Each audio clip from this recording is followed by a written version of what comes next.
අපි ඉන්නේ දේශපාලන ක්‍රමය බහුජන පක්ෂ තියෙන ක්‍රමයක්. විවිධ පක්ෂ තිබෙන්න ඕන.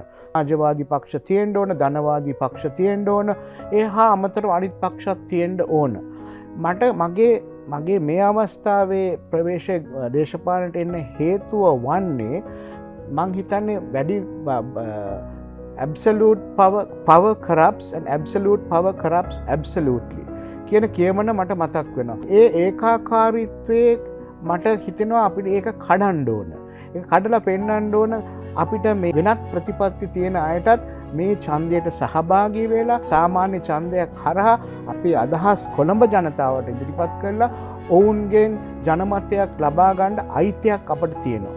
ඒ අයිතිය ක්‍රියාත්මක කිරීමක් මත තමයි මම සජබය තෝරාගෙන එක ධනවාදී පක්ෂයක් මානුෂික ධනවාදී පක්ෂයක් එම ක්‍රමය තවත් පවත්වාගෙන ගිහිල්ලා ජනතාවට තව දුරටත් ඒගොල්ලන්ගේ අභිලාෂයන් අපේක්ෂාවන් ධනවාදය තුලින් ඉටු කරගන්න තමයි මම දේශපාලනට ප්‍රවේශ වන්නේ.